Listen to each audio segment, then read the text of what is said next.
Rudyard Kipling. Kim. Traducción, edición y prólogo. Doctor Jorge Faymark. Vidovich López. Prólogo. Entre las grandes novelas de aprendizaje de la literatura moderna, Kim ocupa un lugar singular. Publicada originalmente en 1901, la obra de Rudyard Kipling reúne aventura, viaje iniciático, espionaje, contemplación espiritual y retrato cultural en una narración de extraordinaria riqueza.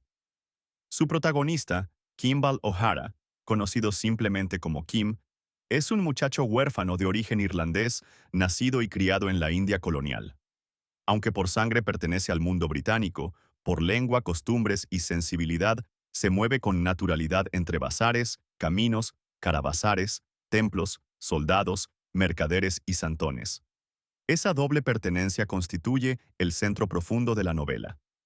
Desde sus primeras páginas, Kim aparece como un niño de la calle, astuto, libre y casi invisible, capaz de atravesar fronteras sociales, religiosas y lingüísticas, con una facilidad que sorprende incluso a los adultos que lo rodean.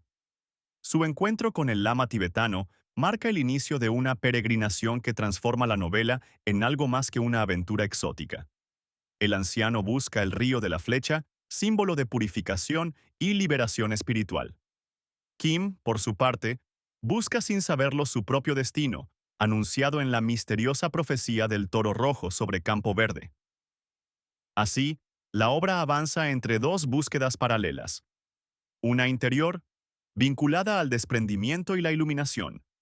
Otra terrenal, ligada al descubrimiento de la identidad, la educación y el peligroso juego político del imperio.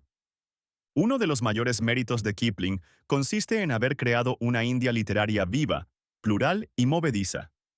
La novela no presenta un escenario inmóvil, sino un universo en circulación constante. Trenes, caravanas, caminos polvorientos, ciudades sagradas, aldeas, regimientos, mercados y montañas. En ese espacio, cada personaje parece traer consigo una lengua, una religión, una jerarquía, una astucia o una forma distinta de mirar el mundo. El resultado es una narración intensamente visual, sonora y sensorial, donde la India no funciona solo como fondo decorativo, sino como fuerza narrativa que moldea la conciencia del protagonista. La relación entre Kim y el lama es, quizá, el corazón moral de la obra. El muchacho representa la movilidad, la picardía, la inteligencia práctica y la curiosidad vital.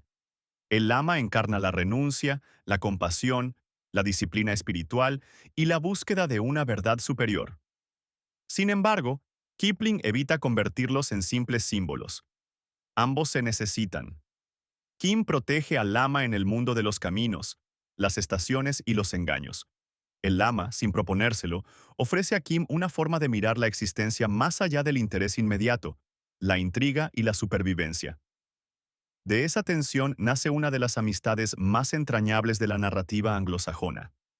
Pero Kim es también una novela del gran juego, expresión con la que se designaba la rivalidad estratégica entre potencias imperiales en Asia Central.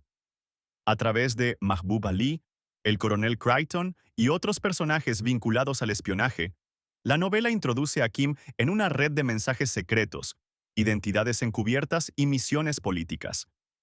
Esta dimensión añade ritmo y suspenso a la narración, pero también profundiza el conflicto del protagonista. Kim pertenece al mundo de los caminos y de los humildes, pero es reclamado por las estructuras del poder imperial. Su educación lo aproxima al orden británico, mientras su corazón continúa ligado a la libertad india que conoció desde niño. Leída hoy, la novela exige una mirada atenta. Es una obra nacida en el contexto del Imperio Británico y conserva, inevitablemente, huellas de esa época. Sin embargo, su grandeza literaria reside en que no se agota en la ideología imperial. Kipling ofrece una narración mucho más compleja, atravesada por la fascinación, la ternura, la ironía y la admiración hacia la diversidad humana de la India. Allí donde otros relatos coloniales simplifican, Kim multiplica voces, matices y encuentros. Su mundo no es plano, es contradictorio, vibrante, lleno de tensiones y de belleza. Esta edición invita al lector a entrar en la novela como quien inicia un viaje. Conviene leer Kim dejándose llevar por sus desplazamientos, por sus cambios de tono, por sus palabras extranjeras, por sus escenas de camino y por la doble aventura de su protagonista. En Kim conviven el niño pícaro, el discípulo, el espía, el huérfano y el buscador. Su historia es, en definitiva, la de una identidad en formación, situada entre culturas, lenguas y destinos contrapuestos. Más de un siglo después de su publicación, Kim conserva intacta su capacidad de seducción. Es una novela de caminos y aprendizajes, de maestros y discípulos, de máscaras y revelaciones. En sus páginas se cruzan el polvo de la ruta, el rumor de los trenes, la disciplina de los monasterios, la astucia de los bazares y la sombra de la política imperial. Pero, por encima de todo, permanece la figura de un muchacho que aprende a mirar el mundo mientras lo atraviesa, y la de un anciano que busca en ese mismo mundo la señal de su liberación. Esa doble búsqueda sigue siendo la razón más profunda de la permanencia de Kim en la memoria literaria universal. Dr. Jorge Faymark Vidovich López. Inicio del libro. Capítulo 1. Oh, vosotros que pisáis la senda estrecha, entre fuegos de Tophet y juicio final, sed benignos cuando los gentiles rezan a Buda en Kamakura. Buda en Kamakura. A pesar de las órdenes municipales, Kim estaba sentado a horcajadas sobre Samsama, el viejo cañón que se alza sobre una plataforma de ladrillo enfrente de la Ajaib Ger, la casa maravillosa, como llaman los indígenas al Museo de Lahore. Quien posea a Samsama, ese dragón que vomita fuego, posee todo el Panjab, porque el gran cañón de bronce verdoso es siempre lo primero que figura en el botín del conquistador. A Kim no le faltaba algo de razón. Acababa de desalojar de allí a puntapiés al chiquillo de Lala Dinanath, porque era inglés, y los ingleses son dueños del Panjab. Aunque su color era tan oscuro como el de cualquier indígena, aunque hablaba generalmente el idioma del país, y el inglés con leve sonsonete recortado, y aunque se asociaba con los pilletes del bazar en términos de la más perfecta igualdad, Kim era un niño blanco, si bien de la clase más miserable. La mestiza que lo cuidaba, fumaba opio y tenía una tienda de muebles usados en la plaza donde tienen su parada los coches de alquiler más baratos. Les dijo a los misioneros que era hermana de la madre de Kim. Esta había sido niñera de la familia de un coronel y se casó con Kimball O'Hara, joven sargento del regimiento irlandés de los Mavericks, que fue después empleado en los ferrocarriles de Sindh, Punjab y Delhi. Y su regimiento regresó a Inglaterra sin él. La madre de Kim murió de cólera en Ferozepore, y O'Hara se volvió un borracho holgazán, que recorría la línea con aquel niño, de ojos penetrantes, entonces de unos 3 años de edad. Asociaciones benéficas y capellanes desearon hacerse cargo del niño, pero O'Hara los despachó a todos, hasta que tropezó con la mujer que fumaba opio, aprendió ese vicio y murió como los blancos pobres mueren en la India. Al morir, toda su fortuna se reducía a 3 papeles. Uno, al cual llamaba Nevarietur, porque tenía estas palabras escritas encima de su firma. Otro era el certificado de liberación, y el tercero, la partida de nacimiento de Kim. En sus gloriosas horas de opio, acostumbraba a decir que esos papeles harían un hombre del pequeño Kimball. En modo alguno, debía Kim desprenderse de ellos, pues los consideraba mágicos, de esa magia que practican los hombres en la gran Jaduger, blanca y azul, que se alza detrás del museo.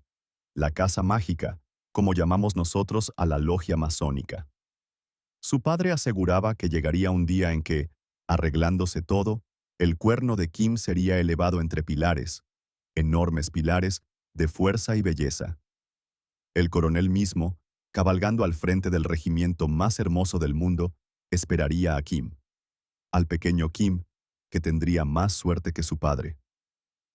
900 demonios de primera clase que adoraban a un toro rojo sobre un campo verde, acogerían a Kim si no se habían olvidado de O'Hara, del pobre O'Hara, que fue jefe de pelotón en la línea de Ferozepore. Y se echaba a llorar amargamente, sentado en una silla rota de Anea que había en el porche. Después de su muerte, la mujer cosió los 3 papeles dentro de una bolsa de cuero, de las que se emplean para guardar amuletos, y con una cinta la colgó del cuello de Kim. Y algún día, le dijo, recordando confusamente las profecías de O'Hara, te esperará un toro rojo en un campo verde, y el coronel montado en un magnífico caballo. Sí, y, añadió pasando a hablar inglés, 900 demonios. Ah, dijo Kim, no se me olvidará. Llegará un toro rojo y un coronel a caballo, pero decía mi padre que primero vendrían 2 hombres para preparar el terreno. Mi padre afirmaba que siempre que los hombres hacen magia proceden así. Si la mujer hubiese enviado a Kim con aquellos papeles a la Jaduguer local, seguramente hubiera sido recogido por la logia provincial y trasladado al orfanato masónico de la montaña. Pero lo que había oído hablar de magia le hizo recelar. Además, Kim tenía sus propios puntos de vista. Conforme alcanzaba el uso de razón, aprendió a esquivar a los misioneros y a los hombres blancos de aspecto serio, que le preguntaban quién era y qué hacía. Porque Kim, con un éxito enorme, no hacía nada. Es verdad que conocía palmo a palmo la maravillosa ciudad amurallada de Lahore, desde la puerta de Delhi hasta el foso exterior de la fortaleza, que era uña y carne con personas que llevaban una vida tan extraña que ni el mismo Harun al-Rashid la hubiera soñado jamás. Que vivía una vida libre y salvaje, como en los cuentos de las 1001 noches. Pero los misioneros y los secretarios de las sociedades caritativas no podían comprender estas bellezas. Se le conocía en todos los barrios con el mote de amigo de todo el mundo, y con frecuencia, como era flexible e insignificante, llevaba recados misteriosos durante la noche a las azoteas llenas de mujeres por encargo de elegantes jóvenes, presumidos y melosos. Se trataba de relaciones ilícitas, como es natural, y Kim lo sabía, pues conocía la maldad desde que empezó a hablar. Pero lo que más le gustaba era jugar por jugar. La ronda furtiva a través de callejuelas y oscuros pasadizos. El trepar por las cañerías hasta las terrazas para contemplar y oír a las mujeres. Y la huida de terrado en terrado bajo la cálida oscuridad de la noche. Y sobre todo, los santones. Faquires untados de ceniza. Sentados al lado de sus capillas de ladrillo, en la margen del río, bajo la sombra de los árboles, con quienes tenía gran familiaridad y a los que saludaba cuando regresaban de pedir limosna, y aún comía con ellos en el mismo plato si nadie los veía. La mujer que lo cuidaba le suplicaba, entre lágrimas, que llevara ropa europea, pantalones, camisa y un sombrero roto, pero Kim encontraba más cómodo, sobre todo cuando estaba metido en ciertos asuntos, usar la indumentaria hindú o la túnica mahometana. Uno de los jóvenes elegantes, aquel que fue encontrado muerto en el fondo de un pozo la noche del terremoto, le dio una vez un equipo completo de niño hindú, propio para un pillete de la más baja casta, y Kim lo guardaba secretamente entre las vigas del almacén de maderas de Nila Ram, situado más allá del Tribunal Supremo de Panjab, y en donde los fragantes troncos de cedro se secan después de su descenso por el río Ravi. Cuando tenía que realizar alguna empresa, o salía a hacer travesuras, Kim usaba ese traje y volvía a su casa al amanecer, cansado de gritar detrás de un cortejo de boda o de aullar en una fiesta hindú. Algunas veces encontraba en su casa algo de comida, pero lo frecuente era que no hallase nada, y entonces se iba a comer con sus amigos indígenas. Kim repiqueteaba alegremente con sus talones, desnudos, sobre Sam Sama, mientras jugaba con el pequeño Chotalal y Abdullah, el hijo del confitero, y de vez en cuando apostrofaba al policía indígena que estaba de servicio a la puerta. Era un fornido panjabí que sonreía con tolerancia, pues conocía a Kim desde hacía tiempo. También lo conocía el aguador, cuyos odres de piel de cabra resumaban gotas de agua que caían sobre el suelo reseco. Y también Jawahir Singh, el carpintero del museo, inclinado ante unos nuevos cajones de empaque. Todas las personas que veía le eran conocidas, excepto los labradores que entraban en la casa maravillosa a curiosear los objetos que se fabricaban en la provincia y sus alrededores. Porque el museo estaba dedicado al arte y las manufacturas indias, y bajo la custodia del director que proporcionaba a quien lo solicitase toda clase de informaciones. «¡Bájate! ¡Bájate! ¡Déjame subir!», gritaba Abdullah, trepando por una de las ruedas de Sam Sama. «Tu padre era pastelero. Tu madre robaba ghee, mantequilla», cantaba Kim. «Todos los musulmanes cayeron hace tiempo ante Sam Sama».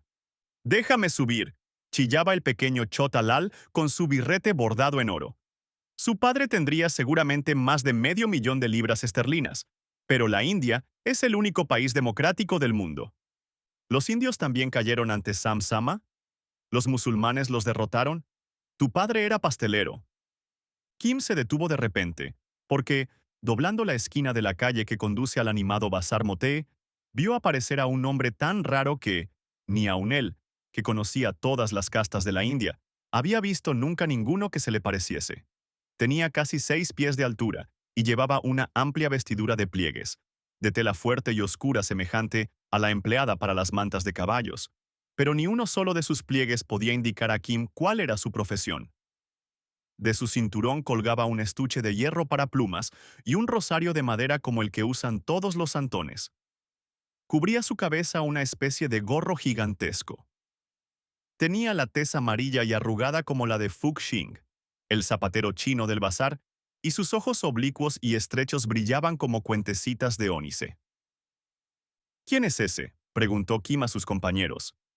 «Parece un hombre», contestó Abdullah, chupándose un dedo mientras lo miraba.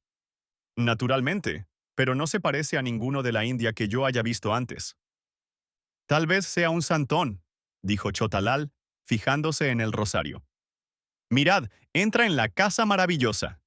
«No, no», decía el policía sacudiendo la cabeza. «Yo no entiendo vuestra lengua». El guardia hablaba solamente panjabí. Tú, amigo de todo el mundo, ¿qué es lo que dice?»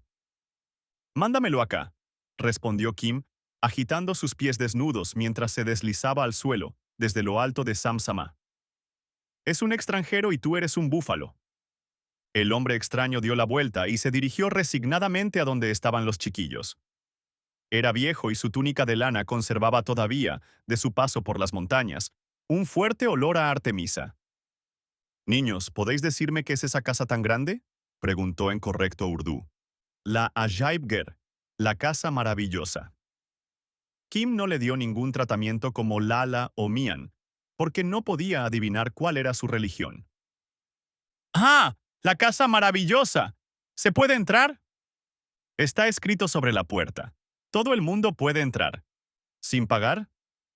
«Yo entro y salgo cuando quiero y no soy ningún potentado», dijo Kim echándose a reír. «Vaya, soy muy viejo e ignoro muchas cosas». Y cogiendo el rosario entre sus manos, se volvió hacia el museo. «¿De qué casta eres? ¿Dónde está tu casa? ¿Vienes de muy lejos?», preguntó Kim rápidamente. «Vine por Kulú, desde más allá de los Kailas. Pero, ¿qué sabes tú?». «Vengo de las montañas donde…». Dejó escapar un suspiro. «El aire y el agua son frescos y puros». «Ah, un Katai, un chino», dijo Abdullah, orgulloso de sí mismo, porque Fuxing lo había echado una vez de su tienda por escupir a un ídolo chino colocado encima del calzado. «Un pajari, un montañés», murmuró el pequeño Chotalal. «Sí, niño, un montañés de unas montañas que tú no verás nunca. ¿Habéis oído hablar de Botiyal, Tíbet? Yo no soy Katai, sino Botia, tibetano, lo que vosotros habréis oído nombrar un lama, o un gurú en vuestra lengua». «¿Un gurú del Tíbet?», dijo Kim. No había visto nunca ninguno. ¿Son hindúes entonces los tibetanos? Nosotros seguimos la senda media, viviendo tranquilamente en nuestras lamacerías, y yo viajo para visitar los 4 santos lugares antes de morir. Y ahora, dijo sonriendo benévolamente, vosotros que sois niños, sabéis tanto como yo que soy viejo. ¿Has comido? El lama rebuscó entre sus vestiduras y sacó una vieja escudilla de madera para pedir limosna. Los niños lo comprendieron enseguida, porque todos los santones que habían visto mendigaban de la misma forma. «Pero aún no tengo ganas de comer». Su cabeza se volvió despacio hacia el museo, como la de una vieja tortuga a la luz del sol. ¿Es verdad que hay muchas imágenes en la casa maravillosa de Lahore? Y repitió las últimas palabras como si quisiera asegurarse de la dirección. ¿Es verdad?, contestó Abdullah. Está llena de cosas paganas. ¿Es que tú también eres idólatra? No le hagas caso, dijo Kim. Es una casa del gobierno, y allí no hay idolatría, sino solamente un sahib de barba blanca. Ven conmigo y te lo enseñaré. Los santones extranjeros se comen a los niños, balbució Chotalal. Y es un extranjero y un Bud Parast, idólatra, dijo Abdullah, el maometano. Kim se echó a reír. Es nuevo aquí. Vaya, id a meteros bajo la falda de vuestras madres. Ven tú conmigo. Lo guió a través del torniquete de la entrada, y el viejo, que los seguía, se paró asombrado. En el vestíbulo estaban instaladas las grandes esculturas greco-budistas, cuya antigüedad solo saben los sabios, cinceladas por hombres desconocidos, cuyas manos poseían, y no en pequeño grado, ese maravilloso toque griego, transmitido hasta la India. Había centenares de piezas, frisos con escenas en relieve, fragmentos de estatuas y losas atestadas de figuras, que habían estado incrustadas en los muros de ladrillo de las viaras y estupas del norte del país, y que ahora, desenterradas y catalogadas, constituían el orgullo del museo. Con la boca abierta de admiración iba el lama de un lado a otro, hasta que por último quedó extasiado ante un enorme altorrelieve que representaba la coronación o apoteosis de Buda nuestro Señor. Aparecía el maestro sentado sobre un loto, cuyos pétalos estaban tan recortados que casi se desprendían. Alrededor lo adoraban reyes, antepasados y Budas precursores, colocados por orden jerárquico. Debajo se extendían las aguas, cubiertas de lotos, peces y aves acuáticas. Dos dewas con alas de mariposa sostenían una guirnalda sobre su cabeza, y encima otra pareja de dewas mantenía una sombrilla, sobre la cual aparecía la cofia del Bodhisat, adornada con piedras preciosas. ¡El Señor! ¡El Señor! Si es Sakyamuni mismo, dijo el lama casi sollozando, y mentalmente empezó a rezar la maravillosa invocación budista. A él la senda, la ley, el sublime. A quien Maya mantiene bajo su corazón, Señor de Ananda, el Bodhisat. Y aquí está. Y está también la ley excelentísima. Bien ha empezado mi peregrinación. ¿Y qué obra? ¿Qué arte? Por allí viene el sahib, dijo Kim, y se escabulló a un lado entre los cajones que ocupaban la nave de artes y manufacturas. Un inglés de barba blanca contemplaba al lama, que gravemente se volvió, lo saludó, y después de vacilar un momento sacó una libreta, y de ella un trozo de papel. Sí, ese es mi nombre, dijo el inglés, sonriendo al ver aquella escritura infantil. Uno de mis compañeros que hizo la peregrinación a los santos lugares, ahora es el abad del monasterio de Lung Cho, me dio vuestro nombre, balbució el lama. También me había hablado de estas cosas. Su delgada mano, temblorosa, señaló en torno suyo. Bienvenido seas, oh lama del Tíbet. Aquí están las imágenes y aquí estoy yo, dijo mirando al lama cara a cara, para aprender. Ven un momento a mi despacho. El viejo temblaba de excitación. El despacho no era más que un pequeño rincón aislado de la galería, alineada de estatuas, por bajos tabiques de madera. Kim se tumbó al lado de la puerta de cedro, con la oreja pegada a una de las grietas producidas por el calor, y siguiendo su instinto, se dispuso a observar y escuchar. Pero la mayor parte de la conversación era ininteligible para él. El lama, turbado al principio, hablaba ahora con el director del museo sobre su lamacería de Such-sen, situada enfrente de las rocas pintadas y a una distancia de 4 meses de camino. El director sacó entonces un voluminoso libro de fotografías y le enseñó una vista de su mismo monasterio que, desde lo alto de un elevadísimo risco, domina el amplio valle, compuesto de capas estratificadas de diversos tonos. Sí, sí. El lama se puso unos lentes de cuerno de artesanía china. Esta es la puertecita por donde entramos la leña para el invierno. ¿Y vosotros, ingleses, conocéis esto? El que ahora es abad de Lung Cho me lo dijo, pero yo no lo quise creer. El señor, el excelente, ¿Es aquí también honrado? ¿Y su vida es conocida? Toda ella está grabada en las piedras. Si has descansado, ven y lo verás. El lama se encaminó pesadamente a la sala principal, seguido por el director, y visitó toda la colección con la reverencia de un devoto y el instinto de un artista. Incidente por incidente, fue identificando toda la hermosa historia sobre las gastadas piedras, confundiéndose de vez en cuando por los cánones griegos, para él poco familiares, pero entusiasmado como un niño con cada nuevo hallazgo. Cuando en la secuencia de acontecimientos algo fallaba, como en el caso de la Anunciación, el director suplía la falta por medio de fotografías y reproducciones de libros franceses y alemanes. Allí estaba el devoto Asita, el Simeón de la historia cristiana, sosteniendo al niño sagrado sobre las rodillas, mientras sus padres escuchaban. Seguían después varios incidentes de la vida del primo de Badata.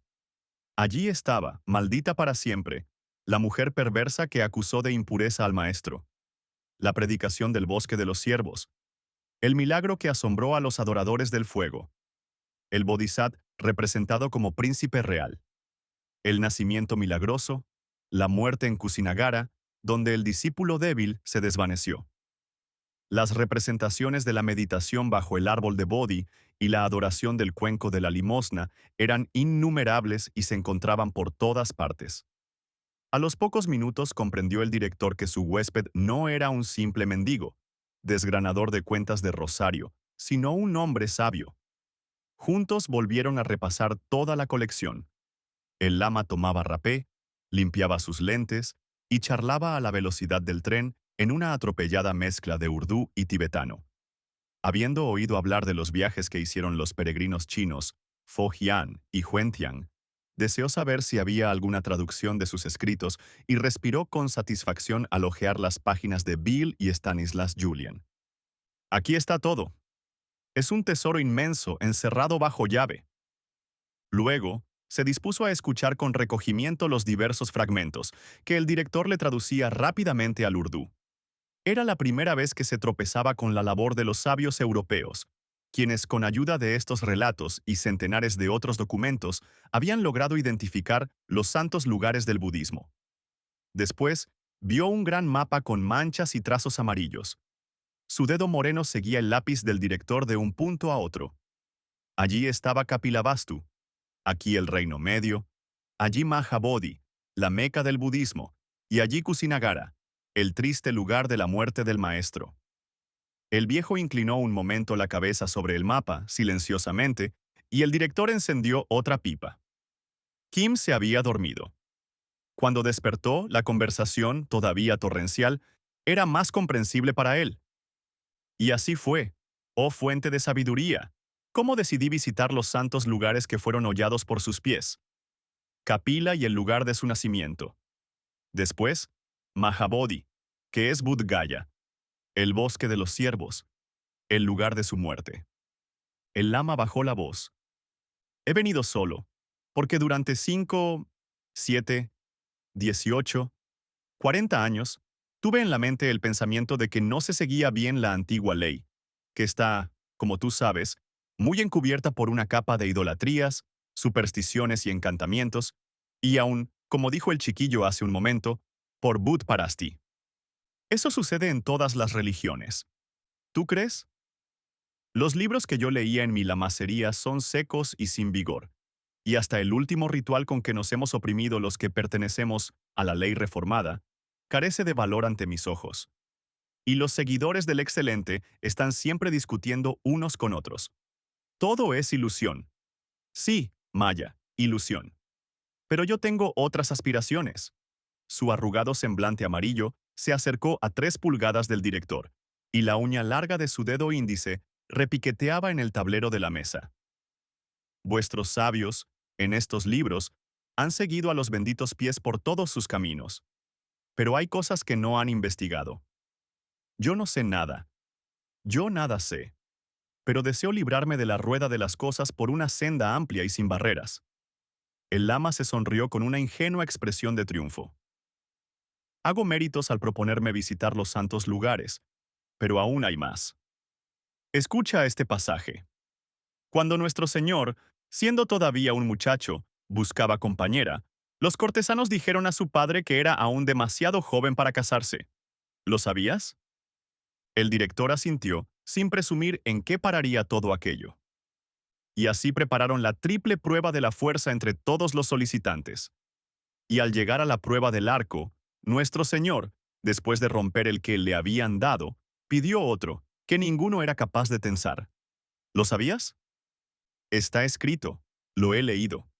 Y superando todos los otros blancos, la flecha voló hasta que se perdió de vista, y al caer y clavarse en la tierra, brotó un manantial, y se formó un río, que por la magnanimidad de nuestro Señor y el mérito que adquirió en el acto de su liberación, goza de la propiedad de que aquel que se baña en sus aguas queda limpio de toda mancha de pecado.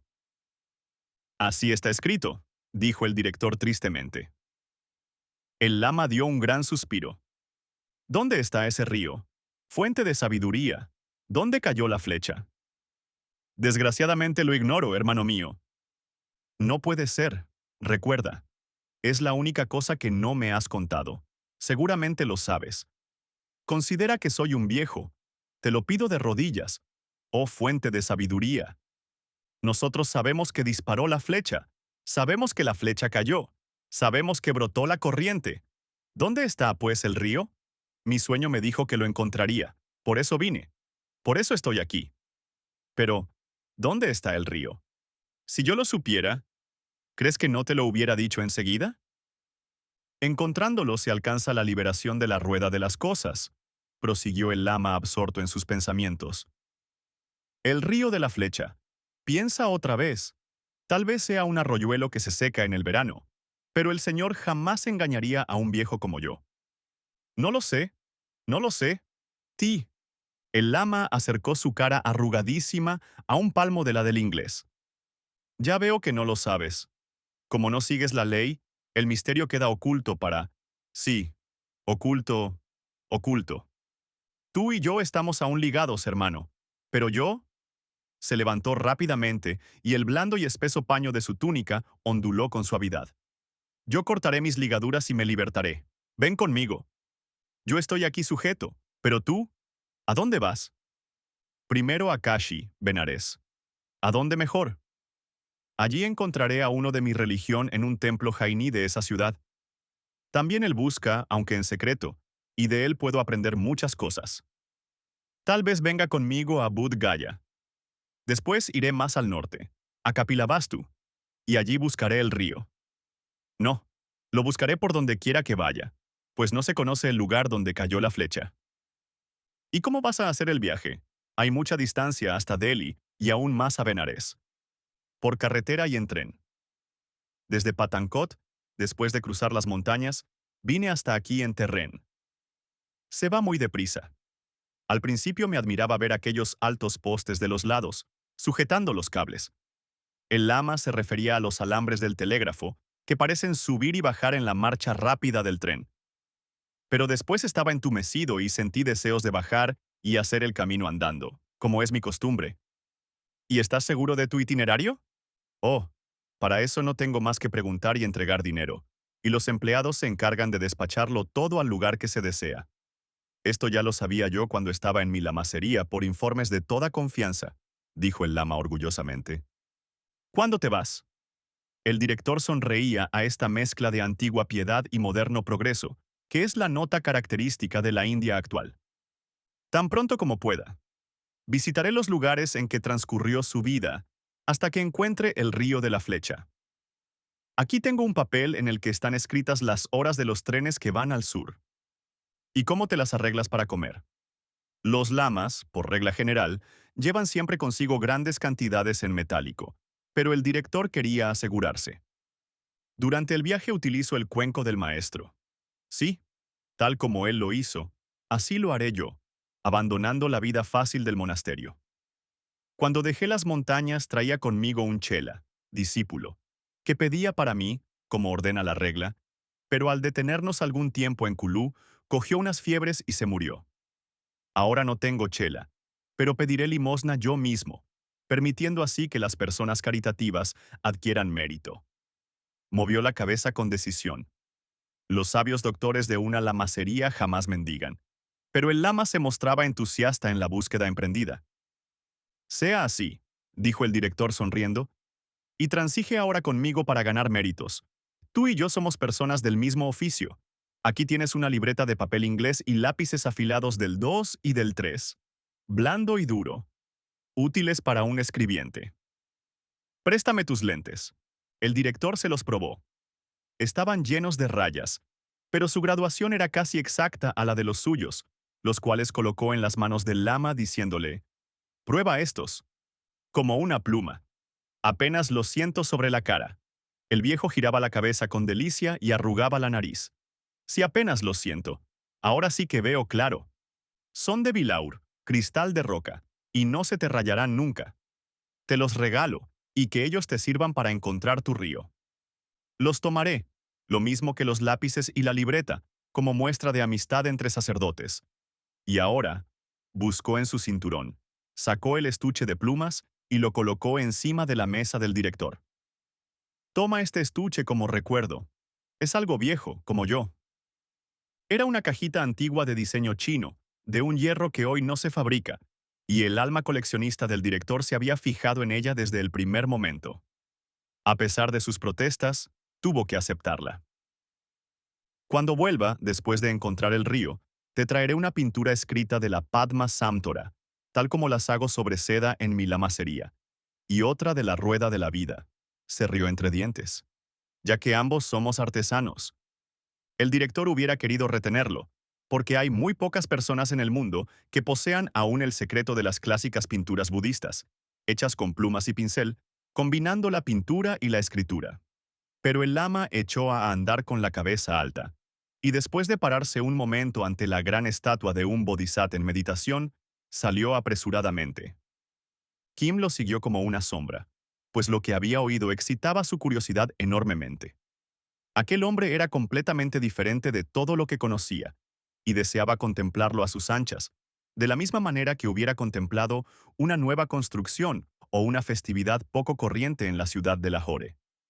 El lama era un nuevo hallazgo y se proponía tomar posesión de él. La madre de Kim había sido también irlandesa. El viejo se detuvo junto a Sam Sama y miró alrededor hasta que su vista cayó sobre Kim.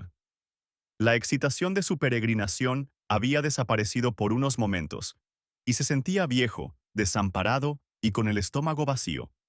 «Está prohibido sentarse bajo el cañón», dijo el policía con brusquedad. «¡Hu! ¡Bujo!», fue la respuesta de Kim en defensa del lama. «Siéntate bajo el cañón si lo deseas. ¿Cuándo robaste las babuchas a la lechera, Don, no?».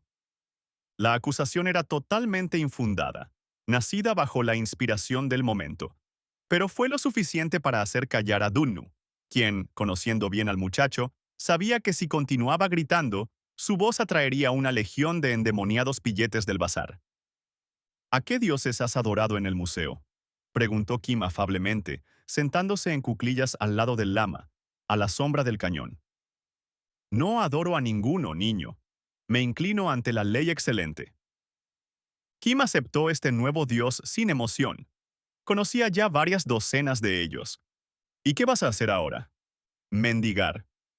Ahora recuerdo que hace mucho tiempo que no he comido ni bebido». «¿Cuáles son las costumbres caritativas de esta ciudad?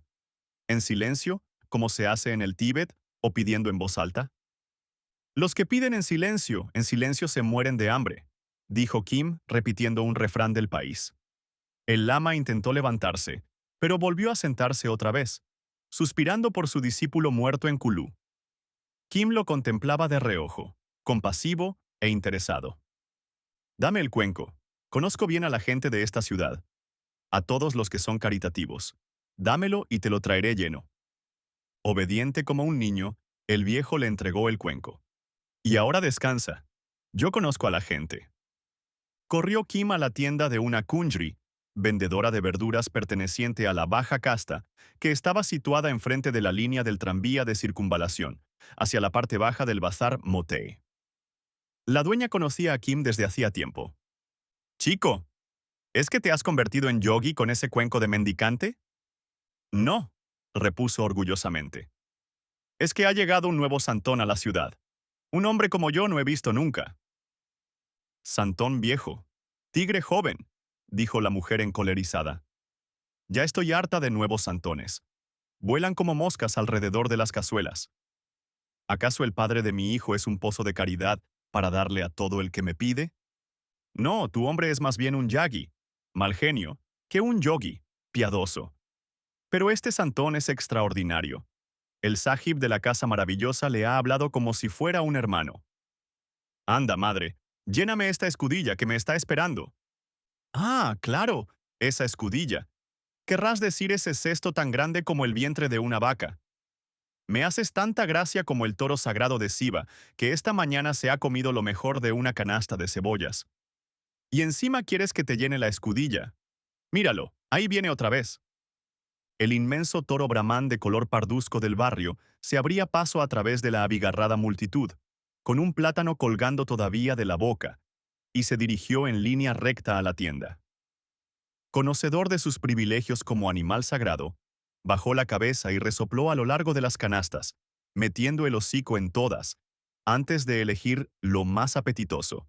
Pero Kim, con su pequeño talón endurecido, le dio un certero puntapié en el húmedo hocico azulado, y el toro, bufando de indignación, se desvió, cruzando la línea del tranvía. Su joroba temblaba de rabia. Mira, te he ahorrado mucho más de lo que te costaría llenar 3 veces el cuenco. Anda, madre, un poco de arroz y encima algunos pescados salados. Sí, y un poco de curry con verdura. Sonó un gruñido que salía de la parte trasera de la tienda.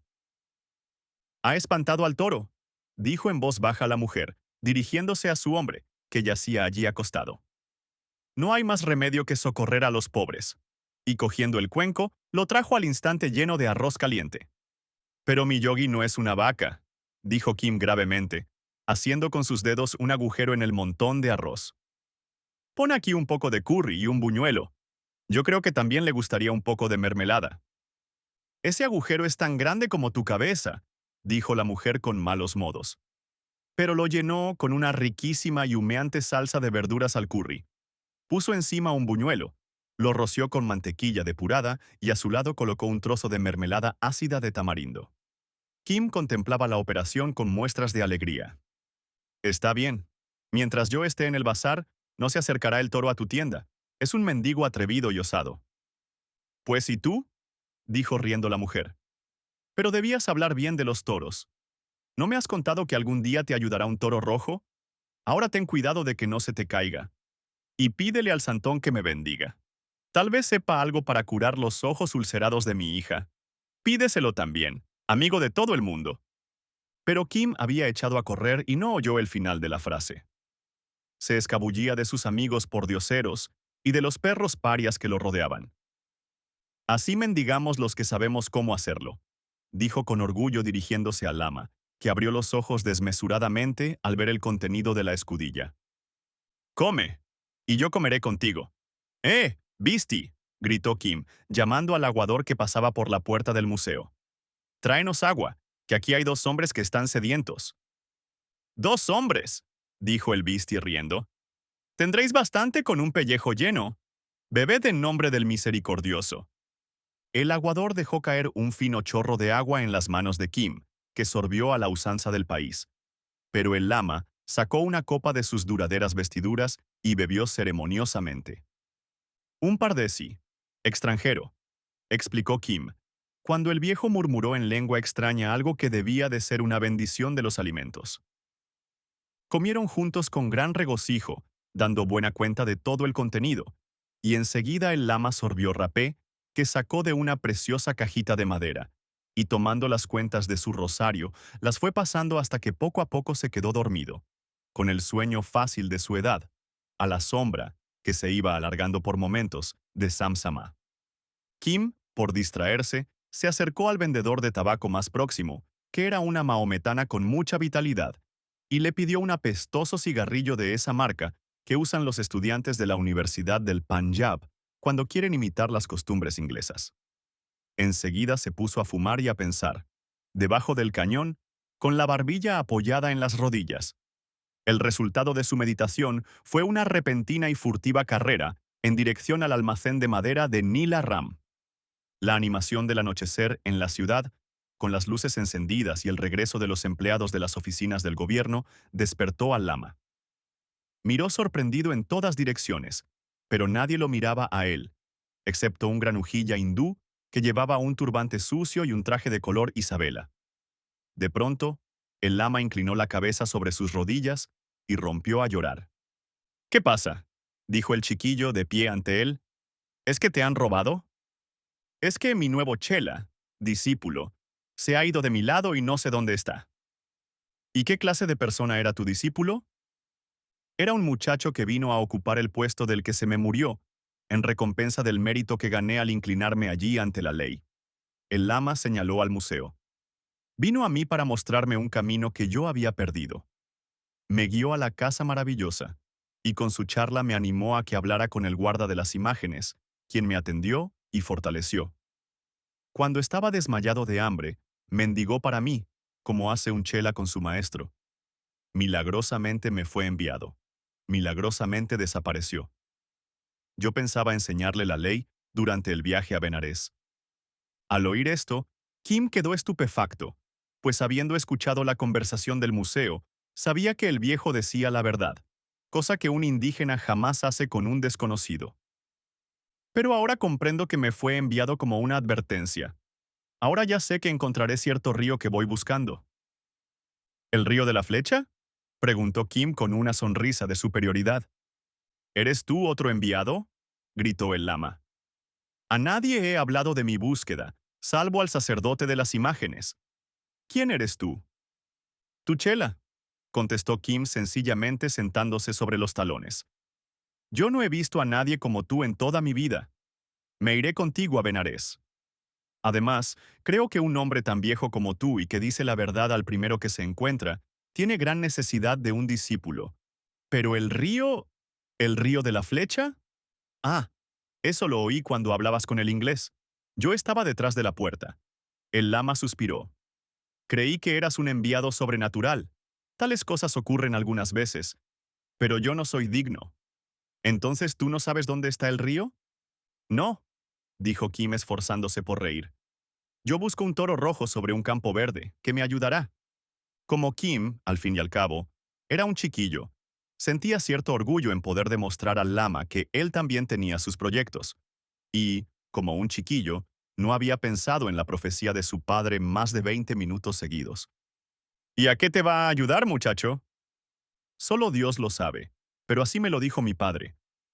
Yo oí en la casa maravillosa tu conversación sobre aquellos extraños lugares de las montañas, y si tú, que eres tan viejo y tan débil, tan acostumbrado a decir la verdad, emprendes este largo viaje por un asunto de tan poca monta, como es la busca de un río, bien puedo viajar yo también. Si nuestro sino es encontrar las cosas que buscamos, las encontraremos. Tú el río, yo mi toro y los fuertes pilares, y otras cosas que se me han olvidado. No son pilares, sino una rueda de la cual yo me libraré. Es lo mismo. Tal vez me hagan rey.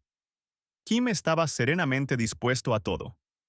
Yo te enseñaré durante el viaje otros deseos mejores que esos. Y el lama dijo con voz autoritaria. Vámonos a Benarés. Por la noche no, que el campo está lleno de ladrones. Espera hasta que sea de día. Pero aquí no hay donde dormir. El viejo estaba acostumbrado todavía al orden del monasterio, y aunque dormía siempre sobre el suelo, como ordena la regla, prefería mantener cierto decoro. Encontraremos alojamiento en el caravasar de Cachemira, dijo Kim, riendo ante su perplejidad. Yo tengo allí un amigo. Vamos.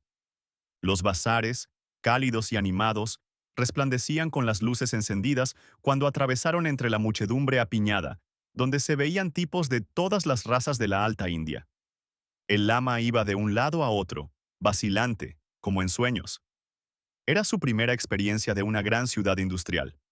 Los tranvías atestados, con el incesante chirrido de sus frenos, lo espantaban. A fuerza de tropiezos y empellones, llegó a la inmensa puerta del caravasar de Cachemira. Esa enorme plaza cercada, que se halla frente a la estación de ferrocarril, rodeada en su interior por una arcada de soportales, y en la cual se alojan las caravanas de camellos y caballos que vienen del Asia Central. Todas las costumbres y razas de la gente del norte se encontraban allí. Unos cuidaban de los caballos atados y de los camellos arrodillados. Otros cargaban y descargaban fardos y pacas. Sacaban agua de los pozos, cuyas poleas rechinaban. Apilaban hierba ante los sementales de ojos feroces. Golpeaban a los perros huraños. Pagaban a los conductores de camellos. Contrataban nuevos criados. Gritaban, juraban, disputaban y regateaban en la atestada plaza. Los soportales, elevados sobre el piso en 3 o 4 escalones de ladrillo, constituían un refugio en aquel mar turbulento.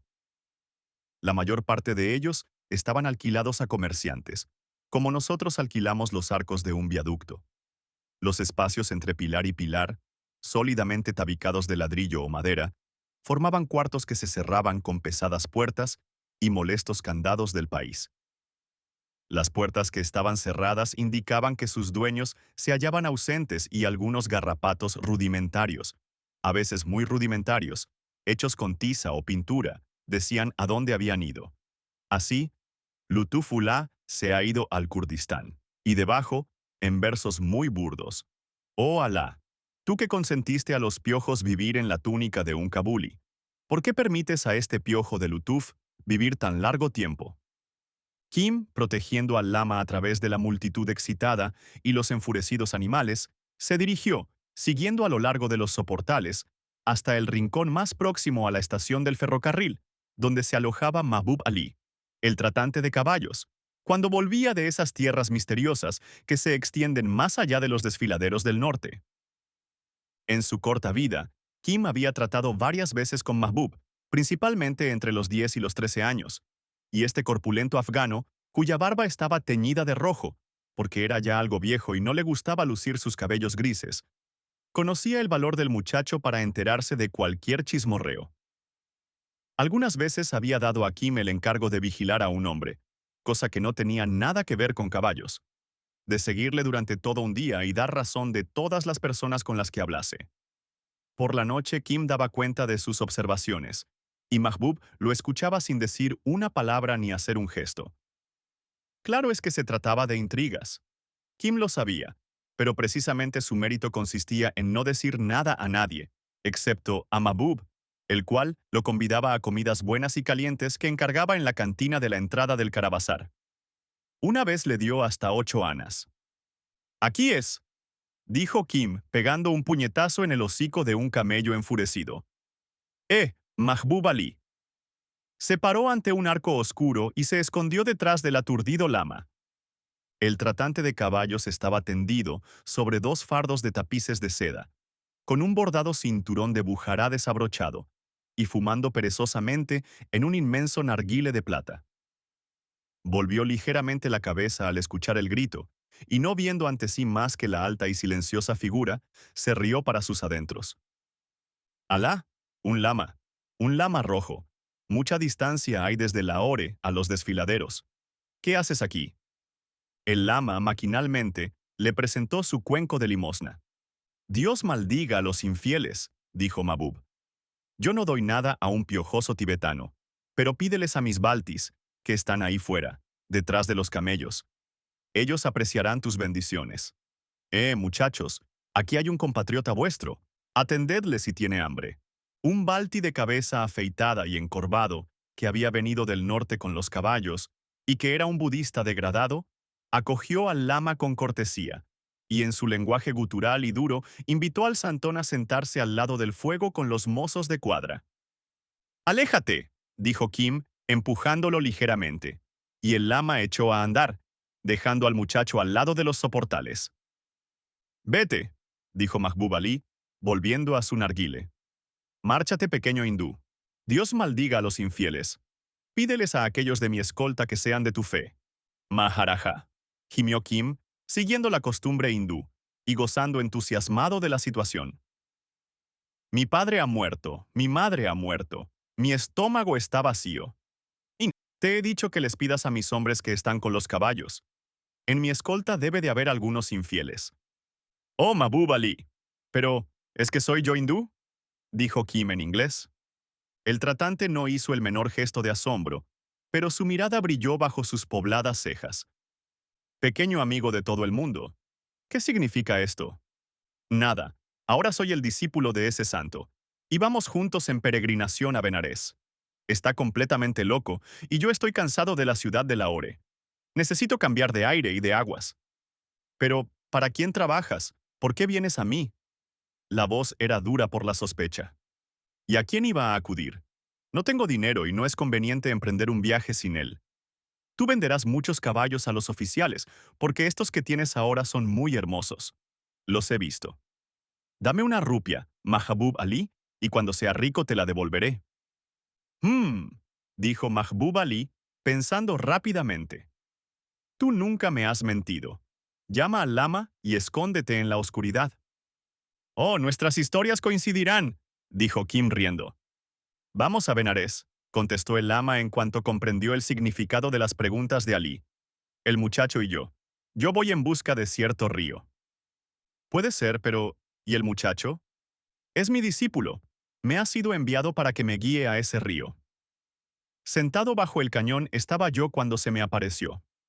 Tales cosas han sucedido a aquellos afortunados a quienes ha sido concedido un guía. Pero ahora recuerdo que dijo que era de este mundo, un hindú. ¿Y su nombre? No se lo he preguntado. ¿No es mi discípulo? Pero, ¿cuál es su país, su raza, su pueblo? ¿Es musulmán, sikh, hindú, jainí, de alta o baja casta? ¿Por qué tendría que preguntárselo? En la senda media no hay altos ni bajos. Si él es mi chela, ¿quién podrá separarlo de mí? Sin él yo no encontraré mi río. Su cabeza se balanceó solemnemente. Nadie lo separará de ti. Vete y siéntate entre mis baltis, dijo Mahbub Ali, y el lama salió consolado con la promesa. ¿No es verdad que está completamente loco? Dijo Kim, saliendo de la oscuridad. ¿Por qué te iba a engañar, Haji? Mahbub chupó el narguile en silencio. Después murmuró en voz bajísima. Ambala está en el camino de Benarés. Si es verdad que vais allí. Va, va. Ya te he dicho que es incapaz de decir una mentira. No es como nosotros. Si quieres llevarme un mensaje a Ambala, te pagaré. El mensaje se refiere a un caballo, un semental blanco que vendí a un oficial la última vez que vine de los pasos. Pero entonces, acércate y extiende las manos como si me pidieses limosna. El pedigrí del semental blanco no se había aún comprobado, y ese oficial, que está ahora en Ambala, me pidió que se lo aclarase. Aquí Mahbub describió el caballo y el aspecto del oficial. Así es que el mensaje para ese oficial será: el pedigrí del semental blanco está totalmente confirmado. Con eso él sabrá que vas de mi parte, y enseguida te preguntará: ¿qué pruebas tienes? Y tú contestarás: Mahbub Ali me ha dado la prueba. ¿Y todo esto para el pedigrí de un semental blanco? Dijo Kim, sonriendo y con la mirada brillante. Ahora te daré el pedigrí a mi modo, y también algunas palabras. Un hombre que llevaba forraje pasó como una sombra por detrás de Kim. Mahbub Ali alzó la voz. Alá, ¿eres tú el único mendigo de la ciudad? Tu madre se ha muerto, tu padre se ha muerto. Eso es lo que les pasa a todo. Bien, bien. Se volvió como buscando a tientas en el suelo a su lado, y le tiró a Kim un pedazo de pan musulmán, blando y grasiento. Marchaos a descansar entre mi gente esta noche tú y el lama. Mañana quizás te pueda dar trabajo. Kim se escabulló mordiendo el pedazo de pan, y como ya esperaba, encontró una hoja de papel de seda doblada y cubierta con hule y 3 rupias de plata. Una espléndida recompensa. Sonrió y colocó el dinero y el papel en el estuche de cuero de sus amuletos. El lama, bien alimentado por los baltis de Mahbub, estaba ya dormido en un rincón de uno de los establos. Kim se tumbó a su lado y se echó a reír. Comprendía que había prestado un gran servicio a Mahbub, y ni por un solo momento creyó la historia del pedigrí del semental. Pero Kim no sospechaba que Mahbub Ali, conocido como uno de los mejores tratantes de caballos del Panjab, rico comerciante emprendedor, cuyas caravanas penetraban profundamente en el norte lejano, estaba registrado en uno de los libros secretos del Departamento de Seguridad de la India, como C-25.1b. 2 o 3 veces al año, C25 enviaba una pequeña relación muy mal escrita, pero interesantísima y generalmente verdadera, según era confirmada por los informes de R17 y M4. Sus noticias se referían principalmente a los principados del otro lado de la montaña, a las exploraciones de potencias extranjeras y al comercio de armas, y constituían una pequeña parte de la enorme cantidad de información con la cual opera el gobierno de la India. Pero, recientemente, 5 reyes confederados, que no tenían motivo alguno para estar confederados, supieron por una bondadosa potencia del norte que muchas noticias interesantes de sus territorios se habían infiltrado en la India británica.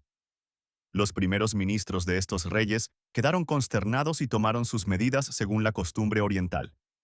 Sospechaban, entre otros muchos, del bravo tratante de Barba Roja, cuyas caravanas penetraban en el corazón de sus países hasta las nieves lejanas. En su viaje de regreso sufrió la caravana al menos 2 emboscadas, y los hombres de Mahbub vieron a 3 extraños rufianes que podrían haber sido contratados a tal efecto.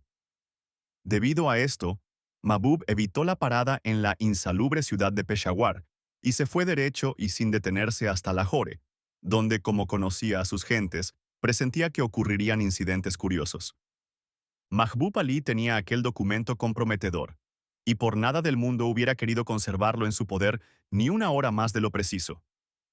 El documento consistía en una hoja doblada de papel de seda, envuelta en hule, y era una información sin dirección e impersonal, con 5 microscópicos pinchazos de alfiler en una esquina, que delataban escandalosamente a los 5 reyes confederados, a la simpática potencia del norte, a un banquero hindú de Peshawar, a una casa belga constructora de armas y a un gobernador maometano semi-independiente de las provincias del sur. Este último descubrimiento era debido a R17, y Mahbub lo había recogido del paso de Dora, ya que R17, por circunstancias para él desconocidas, no podía abandonar su puesto de observación. La dinamita era una sustancia dulce e inofensiva al lado de esa relación de C25, e incluso un oriental, con su peculiar sentido del tiempo, no podía menos de reconocer que cuanto más pronto estuviese el documento en manos seguras, sería mejor. Mahbub no sentía ningún deseo especial de morir de muerte violenta, porque tenía aún pendientes 2 o 3 contiendas de familia que quería resolver, y una vez saldadas esas cuentas, pensaba establecerse como un ciudadano más o menos virtuoso. Durante los 2 días que transcurrieron desde su llegada, no había cruzado las puertas del Caravasar, pero había puesto ostensiblemente varios telegramas a Bombay, en uno de cuyos bancos tenía depositado parte de su capital. A Delhi, en donde un empleado de su mismo clan vendía caballos a la gente del estado de Rajputana. Y a Ambala, desde donde un inglés le pedía con insistencia el pedigrí de un semental blanco. El escribiente público, que sabía inglés, compuso aquellos días excelentes telegramas como Creighton, Banco Laurel, Ambala. Caballo es árabe, como había anunciado. Siento retraso pedigrí que estoy traduciendo. Y más tarde a la misma dirección. Siento muchísimo retraso. Remitiré pedigrí. A su empleado en Delhi le telegrafió. Lutuf Ula. Enviado telégrafo 2.000 rupias a tu cuenta, Banco Luchman, Narai. Estos telegramas entraban dentro del lenguaje comercial, pero cada uno de ellos era discutido y analizado por personas que estaban interesadas y que se enteraban de ellos, gracias a que Mahbub los enviaba al telégrafo de la estación por medio de un balti tonto, que permitía que los leyera todo el mundo. Cuando, siguiendo el pintoresco lenguaje de Mahbub, logró enturbiar el pozo de la curiosidad con el palo de la precaución, cayó Kim a su lado como enviado del cielo. Siendo tan rápido en la acción como poco escrupuloso, y acostumbrado a aprovechar todas las ocasiones que se le presentaban, Mahbub Ali no dudó un momento en complicar al chiquillo en el asunto. Un lama vagabundo y un niño de baja casta podían tal vez atraer por un momento la atención de las gentes al viajar por la India, el país de los peregrinos, pero nadie sospecharía de ellos, y lo que era aún más importante, nadie se atrevería a robarles. Pidió más tabaco para su narguile y meditó el caso. Poniéndose en lo peor, si al muchacho le ocurría algún percance, el papel no delataba a nadie y él podría ir a Ambala, y a riesgo de despertar algunas sospechas, repetir de palabra toda la historia a las personas interesadas.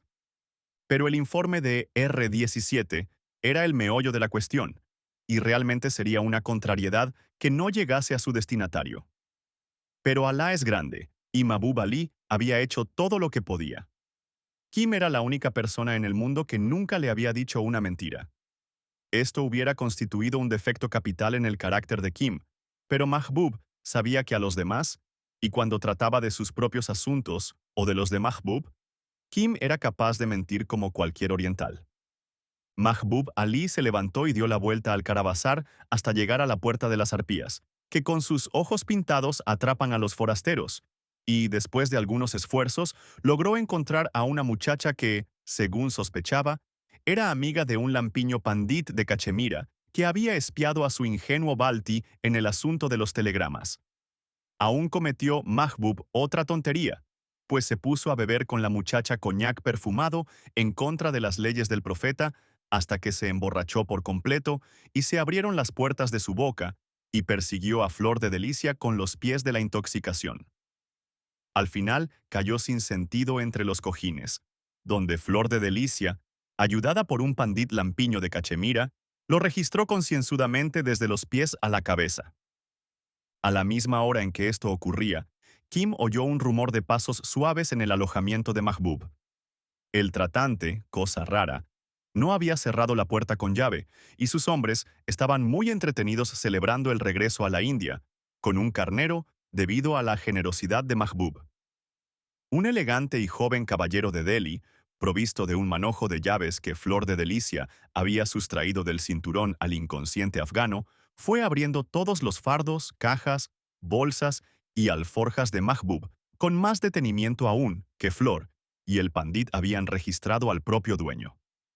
«Yo creo», decía Flor de Delicia desdeñosamente una hora después, con el codo apoyado en el cuerpo exánime que seguía roncando, «que no es más que un cerdo afgano, que solo piensa en mujeres y caballos. Además, puede que lo haya mandado ya a estas alturas, si es que ese papel ha existido alguna vez. No, tratándose de un documento concerniente a los 5 reyes, lo llevaría muy cerca de su negro corazón», dijo el pandit. «¿Habéis encontrado algo?». El hombre de Delhi se echó a reír y se arregló el turbante al entrar. «He buscado hasta en las suelas de sus babuchas, como Flor ha registrado los forros de su traje. Este no es el hombre, será otro. No he dejado por registrar ni lo más mínimo». «Ellos no dijeron que fuese este precisamente», observó el pandit. «Solamente dijeron, comprobad si ese es el hombre por el cual nuestros consejos se ven turbados. Los países del norte están llenos de tratantes de caballos como un abrigo viejo de piojos. Ahí están, por ejemplo, Sikandar Khan, Nur Ali Beg y Farrukh Shah, todos jefes de cáfila, caravanas, que comercian allí», observó Flor. «Pero aún no han regresado», dijo el pandit. «Tú te encargarás de atraparlos más tarde». «Uf», replicó Flor con profundo disgusto, dejando caer de su regazo la cabeza de Mahbub. «Bien me gano el dinero. Farrukh Shah es un oso, Ali Beg un matón, y el viejo Sikandar Khan, ¡ay! Marchaos. Voy a dormir. Este cerdo no me fastidiará hasta la aurora». Cuando despertó Mahbub, Flor le habló severamente del pecado de borrachera. Los asiáticos no se traicionan nunca cuando han burlado a su enemigo, pero mientras se enjuagaba la garganta, ajustaba su cinturón y salía bajo las pálidas estrellas de la mañana, Mahbub estuvo a punto de hablar. «¡Qué treta de niños!», se dijo, «como si todas las muchachas de Peshawar no hiciesen lo mismo. Pero ha resultado bien. Dios sabe cuántos otros andarán persiguiéndome en este momento con orden de probarme, aún con el puñal. Ahora más que nunca es preciso que el muchacho salga para Ambala, y por ferrocarril, porque el asunto se hace urgente. Yo permaneceré aquí entretenido con Flor y bebiendo vino, como corresponde a un comerciante afgano». Se detuvo en el puesto segundo después del suyo. Sus hombres dormían profundamente. No había ni el menor rastro de Kim ni del lama. «Arriba», dijo sacudiendo a uno de los dormidos. «¿A dónde se fueron aquellos mendigos que se quedaron aquí ayer por la tarde? ¿El lama y el muchacho?». ¿Habéis echado algo en falta? No, gruñó el hombre. El viejo loco se levantó al segundo canto del gallo, diciendo que se iba a Benarés, y el joven lo acompañó. La maldición de Alá caiga sobre todos los infieles, dijo Mahbub, satisfecho, y subió a su cuarto murmurando entre dientes. En realidad, fue Kim el que despertó al lama. Kim, que vio por el agujero de un nudo de la madera al hombre de Delhi registrar en las cajas, comprendió enseguida que no se trataba de un ladrón vulgar, pues se entretenía en mirar las cartas, facturas y sillas de montar. No era un simple ratero, ya que con un cortaplumas registraba las suelas de las zapatillas de Mahbub y descosía hábilmente las costuras de las alforjas. Al principio, Kim estuvo tentado de dar la voz de alarma, el prolongado cho-or, ladrón, ladrón, que instantáneamente levanta a todo el caravasar como a un avíspero, pero lo pensó 2 veces, y con la mano sobre sus amuletos sacó sus propias conclusiones. Debe de ser el pedigrí de ese supuesto caballo lo que yo llevo a Ambala. Más vale que nos vayamos enseguida. Los que registran los fardos con cuchillo pueden registrar también las entrañas con puñales. Seguramente que hay una mujer detrás de todo eso. ¡Eh! ¡Eh! Dijo en voz baja al viejo, que dormía con sueño ligero. Vamos, ya es hora de irnos a Benarés. El lama se levantó obediente y ambos salieron del caravasar como sombras. Capítulo 2. Quien, libre ya de orgullo, no desprecia al hombre ni a la bestia, podrá oír pasar junto a sí el alma entera del oriente en Kamakura. Buda, en Kamakura. Entraron en la estación del ferrocarril que, semejante a una fortaleza, se perfilaba negrísima sobre la incierta claridad del crepúsculo. Las luces eléctricas resplandecían sobre los andenes de mercancías, donde se acumulaba todo el enorme tráfico de cereales del norte de la India. «Esto es obra de los demonios», dijo el lama retrocediendo ante la oscura nave resonante, donde se vislumbraba el suave reflejo de los raíles entre los andenes de mampostería y el laberinto de la armadura metálica del techo. Permaneció de pie en medio de la gigantesca sala alfombrada, en apariencia, de cadáveres amortajados. Eran pasajeros de tercera clase, que habían sacado sus billetes la noche anterior y estaban durmiendo en la sala de espera. Las 24 horas del día tienen igual valor para los orientales, y el tráfico de pasajeros se regula teniendo esto en cuenta. Aquí es donde se paran los carruajes de fuego. Hay un hombre detrás de ese agujero, dijo Kim, señalando a la ventanilla del despacho de billetes, que te dará un papel para llevarte a Ambala. Pero nosotros vamos a Benarés, dijo el lama con impaciencia. Es lo mismo. A Benarés entonces. Deprisa, ya viene. Toma tú la bolsa. El lama, no tan acostumbrado a los trenes como pretendía, pegó un salto cuando el Correo del Sur, de las 3:25, hizo su entrada, rugiendo. Todos los durmientes renacieron a la vida, y la estación se llenó de clamores y gritos, pregones de agua y dulces, llamadas de los policías indígenas, aullidos de mujeres que recogían sus cestas, a sus hijos y sus maridos. Es el tren. Nada más que el terrén. No llegará hasta aquí. Espera. Sorprendido de la inmensa candidez del lama, le había entregado una pequeña bolsa llena de rupias. Kim sacó un billete para Ambala. El empleado murmuró algo, medio dormido, y le dio uno para la próxima estación, situada a 6 millas justas de distancia.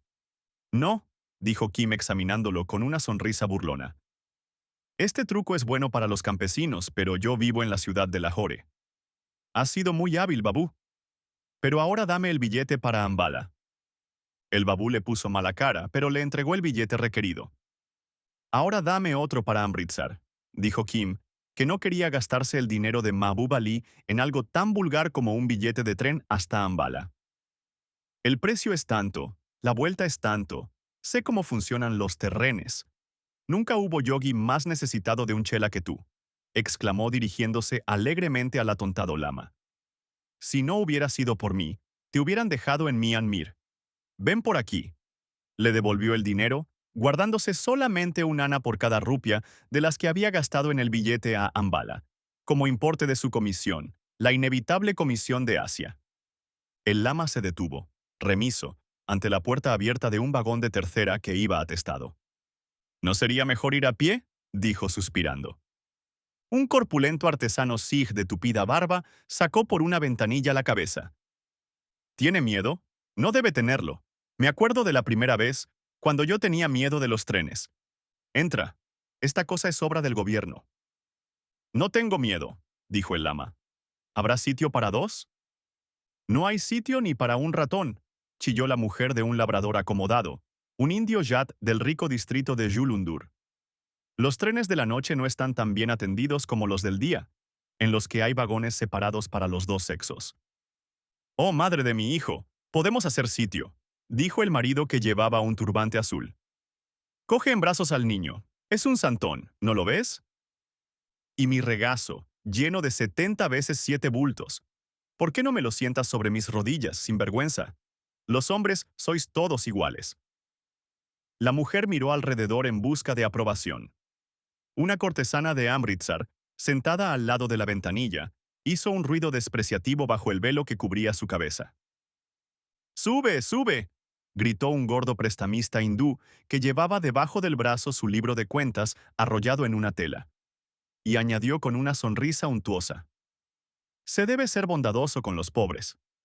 Sí, al 7% al mes y una hipoteca sobre el ternero que haya de nacer, dijo un joven soldado dogra, que se dirigía al sur de permiso. Y todos se echaron a reír. ¿Va este tren a Benarés?, preguntó el lama. Naturalmente. ¿A dónde si no? Entra o nos dejan en tierra, dijo Kim. Fijaos, gritó la muchacha de Amritsar. No ha subido nunca en tren. Fijaos. Ayuda es lo que necesita, dijo el labrador alargando su ancha mano morena y tirando del lama hacia arriba. Así se hace, padre. Pero...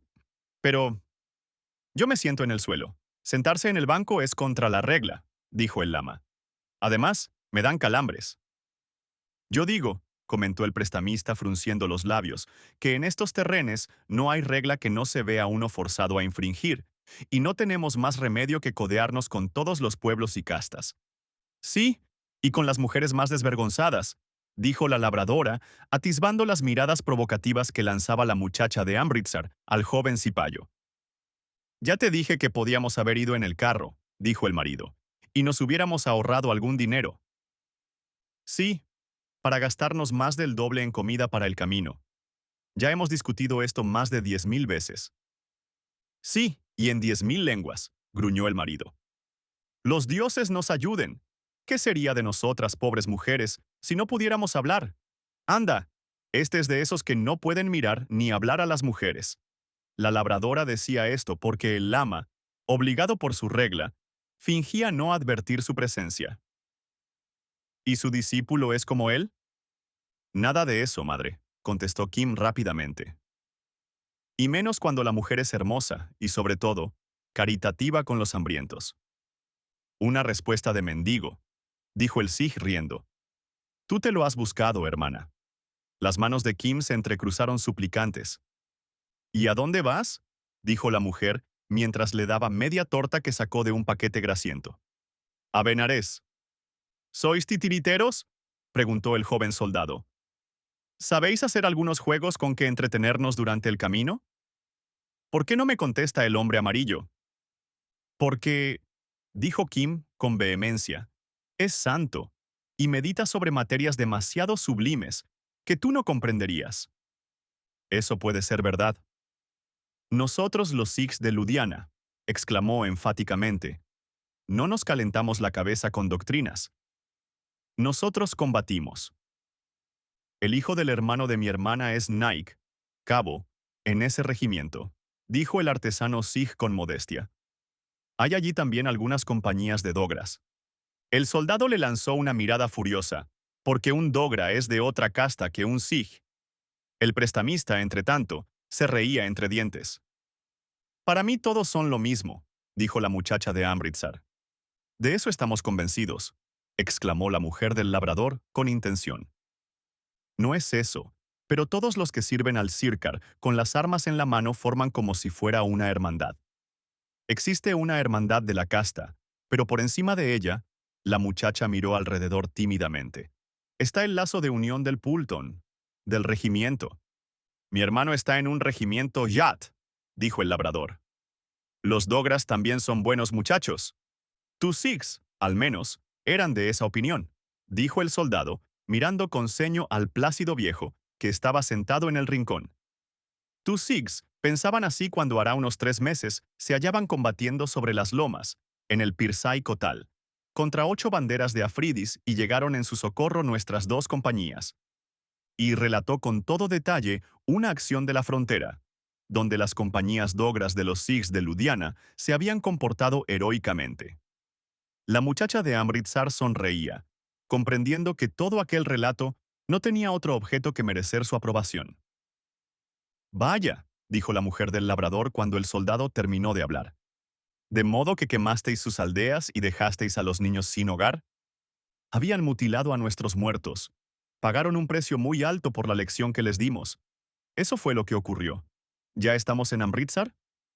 Sí, y aquí revisan los billetes, dijo el prestamista buscando en su cinturón. Las lámparas palidecían a la luz de la aurora, cuando entró el revisor mestizo. La revisión de los billetes es un penoso trabajo en Oriente, donde los viajeros los esconden en los sitios más raros. Kim sacó el suyo y el revisor le mandó que se apeara. Pero, si yo voy a Ambala, protestó. Voy con este santón. Por mí como si quieres ir al infierno. Este billete es solo hasta Amritsar. ¡Fuera! Kim rompió en un mar de lágrimas pretextando que el lama era para él su padre y su madre, que él constituía el único sostén del viejo, y que el lama moriría sin sus cuidados. Todos los viajeros le pidieron al revisor que tuviese compasión del chiquillo. El prestamista, sobre todo, se distinguió por su elocuencia. Pero el revisor levantó por un brazo a Kim y lo arrastró hasta el andén. El lama miraba con ojos asombrados, sin lograr comprender lo que sucedía, y Kim, alzando más la voz, lloraba, junto a las ventanillas del vagón. Yo soy muy pobre. Mi padre ha muerto. Mi madre ha muerto. Oh, almas caritativas. Si yo me quedo aquí, ¿quién cuidará del viejo? ¿Qué es esto? ¿Qué pasa? Repetía el lama. Tiene que venir a Benarés. Tiene que venir conmigo. Es mi chela. Si hay que pagar dinero. Cállate, susurró Kim. ¿Somos acaso rajás para tirar el dinero cuando el mundo es tan caritativo? La muchacha de Amritsar descendió con su equipaje, y en ella se fijó al momento la mirada siempre vigilante de Kim. Las muchachas de su condición, Kim lo sabía, son siempre generosas. ¿Un billete? ¿Un pequeño tiku para Ambala? Oh, ladrona de corazones. La muchacha se echó a reír. ¿Es que no tienes caridad? ¿Viene del norte el santón? De muy lejos. Viene de muy lejos allá en el norte, gritó Kim. De las montañas. Hay nieve entre los pinos del norte. En las montañas hay nieve. Mi madre era de Kulú. Toma, cómprate un billete y pídele una bendición para mí.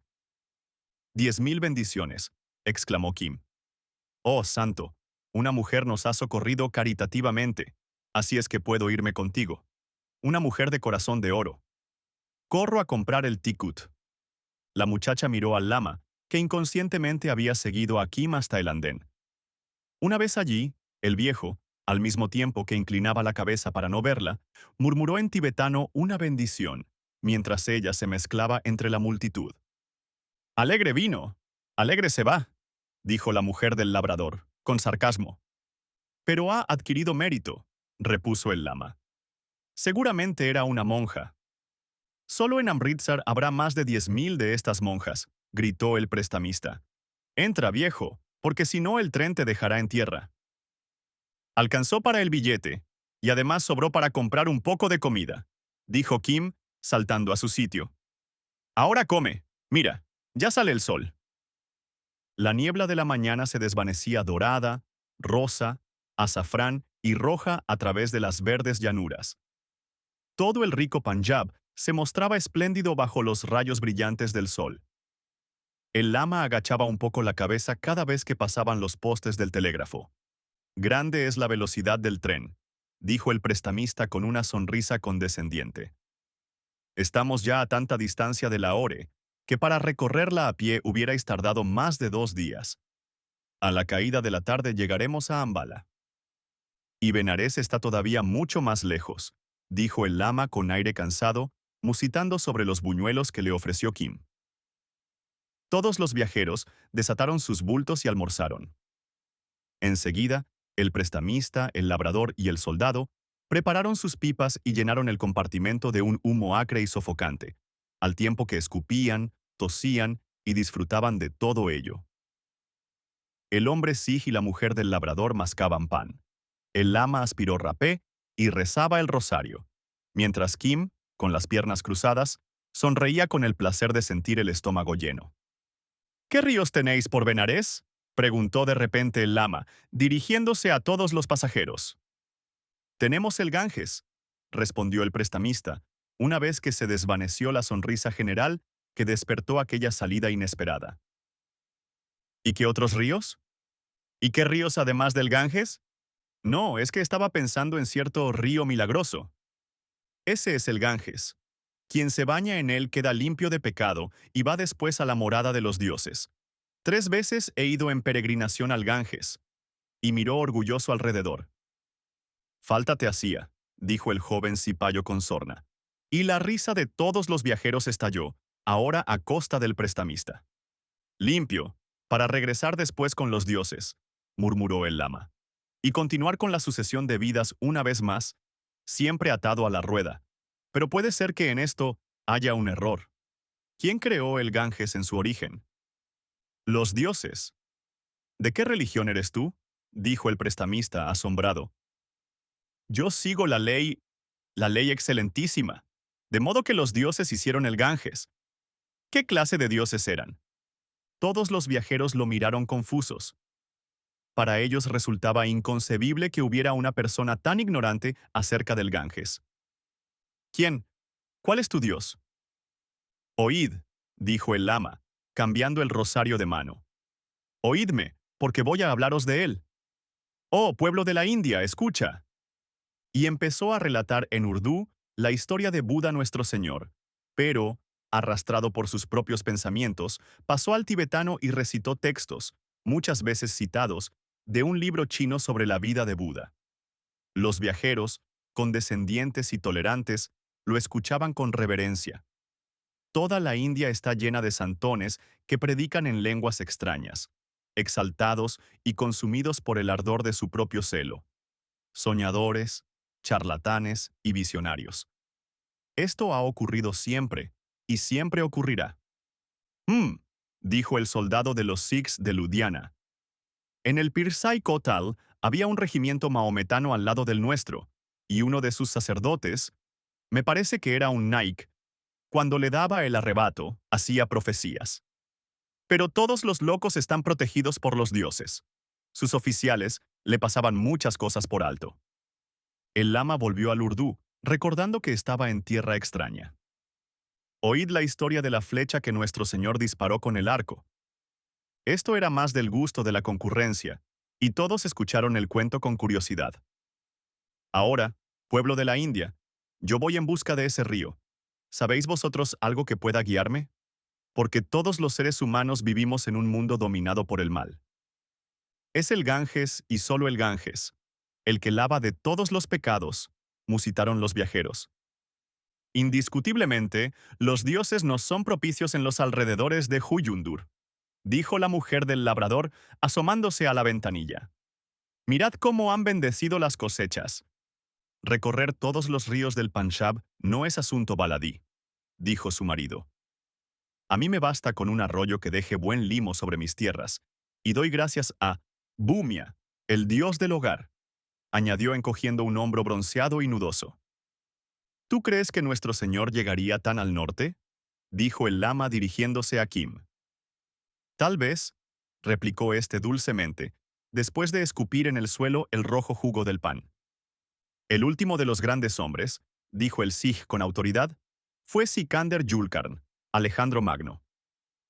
A él se debe el pavimento de las calles de Huyundur y la construcción del gran depósito de agua que se alza cerca de Ambala. Ese pavimento se conserva todavía, y el depósito también. Pero yo no he oído nunca hablar de tu Dios. Déjate el pelo largo y habla panjabí, dijo bromeando el joven soldado a Kim, y repitiendo un refrán muy corriente en el norte. Eso es todo lo que se necesita para ser un Sikh. Pero se guardó muy bien de decirlo en voz alta. El lama lanzó un suspiro y se acurrucó, tomando el aspecto de una masa informe y descolorida. En las pausas de la conversación se oía la salmodia. Om mane padme hum, Om mane padme hum, y el rumor opaco de las cuentas de madera del rosario. La velocidad y el traqueteo me molestan, dijo por fin. Además, Chela, temo que hayamos pasado el río. Calma, calma, dijo Kim. ¿No estaba el río cerca de Benarés? Pues aún estamos muy lejos de ese lugar. Pero, si es verdad que nuestro Señor vino al norte, puede ser cualquiera de estos riachuelos que hemos cruzado. No sé, pero tú viniste enviado a mí, ¿no es verdad? Por el mérito que hice allá en Suchsen. Al lado del cañón estaba yo cuando tú te apareciste, con 2 semblantes y 2 atuendos. Tranquilízate. No se debe hablar aquí de estas cosas, murmuró Kim. No hubo más que una sola persona. Piénsalo bien y te acordarás. Un niño hindú, al lado del cañón verde. Pero, ¿no estaba también allí un inglés de barba blanca, un sacerdote entre las imágenes, que fortaleció mi creencia en el río de la flecha? Es que nosotros, fuimos al Ajaib Gher de Lahore, a orar ante los dioses que hay allí, explicó Kim a la intrigada concurrencia. Y el sahib de la casa maravillosa le habló, sí, de verdad, le habló como a un hermano. Es un santo de más allá de las montañas. Y añadió dirigiéndose al lama. Ahora descansa. Dentro de poco llegaremos a Ambala, pero ¿y mi río? ¿El río de mi curación? Y entonces, si quieres, iremos a pie para buscar ese río. Los recorreremos todos, hasta los pequeños regueros que limitan los campos. ¿Pero tú no tienes que emprender también tu propia búsqueda? El lama, encantado de recordarlo, se enderezó súbitamente. Sí, dijo Kim, siguiéndole la corriente. El muchacho se sentía completamente feliz de encontrarse en plena libertad, mascando pan y contemplando a la gente nueva de este mundo inmenso y bondadoso. Era un toro rojo que ha de venir a ayudarte y te llevará. ¿A dónde te llevará? Se me ha olvidado. Un toro rojo en un campo verde. ¿No es eso? No, no me llevará a ningún sitio. No es más que una historia que te conté. ¿De qué habláis? Dijo la mujer del labrador, inclinándose hacia adelante. Sus brazaletes tintinearon. ¿Es que los dos tenéis sueños? ¿Un toro rojo en un campo verde que te llevará a los cielos?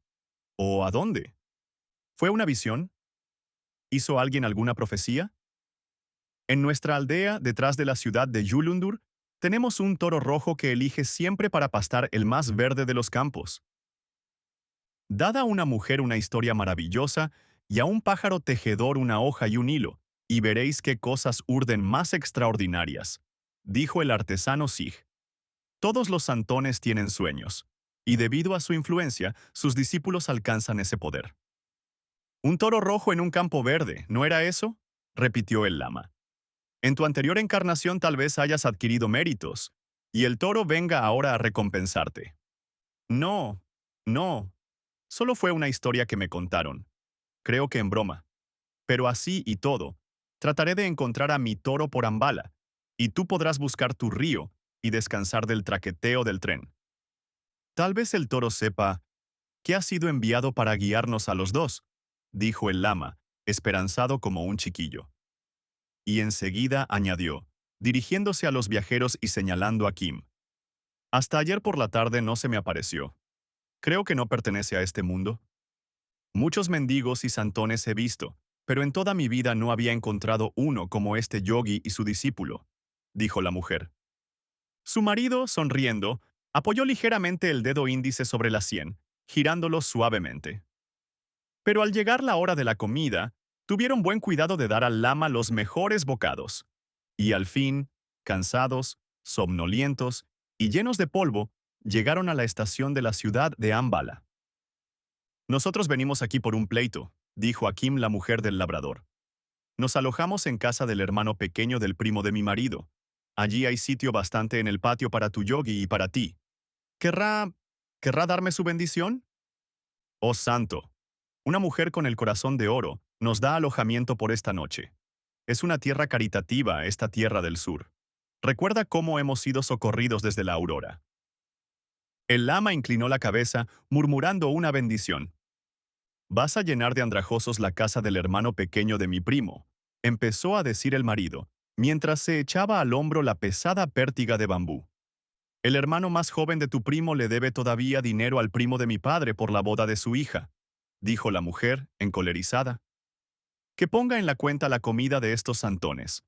Además, el yogi, por su parte, mendigará. Sí, pediré para él, dijo Kim, que solo deseaba encontrar un refugio donde dejar al lama durante la noche, mientras él buscaba al inglés de Mahbub Ali y entregaba el pedigrí del semental blanco. Ahora, dijo el muchacho, cuando el lama estuvo a buen recaudo en el patio interior de una casa hindú de buen aspecto, situada detrás del acantonamiento, yo me voy un momento a... a comprar víveres en el bazar. No te muevas de aquí hasta que vuelva. ¿Volverás? ¿Seguro que volverás? Dijo el viejo cogiéndolo por la muñeca. ¿Y volverás con la misma apariencia? ¿Es demasiado tarde esta noche para buscar el río? Demasiado tarde y demasiado oscuro. Estate tranquilo. Piensa en lo mucho que has caminado hoy. Más de 100 cos desde la Ore. Yo todavía más desde mi monasterio. ¡Ay! Este es un mundo grande y terrible. Kim se escabulló pasando tan desapercibido como siempre, y llevando, entre los amuletos colgados del cuello, su destino y el de miles de personas. Las indicaciones que le dio Mahbub Ali no dejaban duda de la casa en que vivía el inglés, y al ver a un lacayo que conducía un Tilbury de regreso del club, acabó de cerciorarse. Solamente quedaba por identificar al hombre, y Kim se deslizó a través del seto del jardín, ocultándose en un macizo de arbustos floridos que había cerca del porche. La casa resplandecía con todas las luces encendidas, y la servidumbre se afanaba alrededor de varias mesas cubiertas de flores, copas de cristal y cubertería de plata. Al cabo de un momento salió al jardín un inglés vestido de etiqueta, pechera blanca, traje negro, tarareando una canción. La oscuridad era demasiado densa para ver su semblante. Así es que Kim empleó una vieja estratagema, usada por los mendigos. Protector de los pobres. El inglés se acercó al lugar de donde sonaba la voz. Mahbub Ali dice... Ah, ¿qué dice Mahbub Ali? El inglés no hizo el menor intento de averiguar quién hablaba, lo cual demostró a Kim que era el hombre a quien buscaba.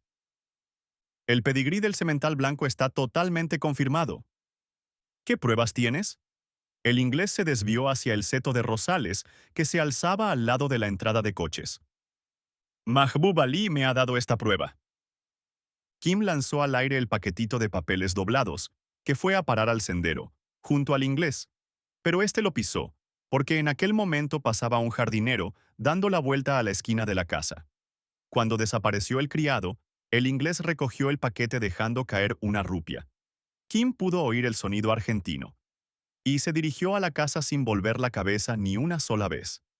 Kim se apresuró a recoger la moneda, pero, a pesar de su educación indígena, era lo bastante irlandés por nacimiento como para no conceder al dinero, sino una ínfima parte del interés de la aventura. Lo que más le gustaba era ver el efecto de la acción. Así es que, en lugar de marcharse, se escondió entre la espesura y, arrastrándose como un reptil, se acercó a la casa.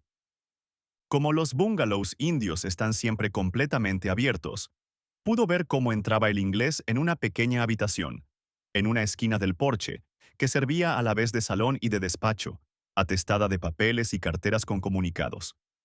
El inglés se sentó ante una mesa para estudiar el mensaje de Mahbub Ali. Su semblante, iluminado por la luz de una lámpara de petróleo, cambió de expresión y se puso sombrío. Kim, acostumbrado como todo mendigo a leer en las fisonomías, tomó buena nota de ello. «Will, cariño», llamó una voz de mujer. «Debes venir al salón. Dentro de un minuto llegarán». El hombre continuó absorto en la lectura. «Will», pronunció la voz unos minutos después. «Ya viene.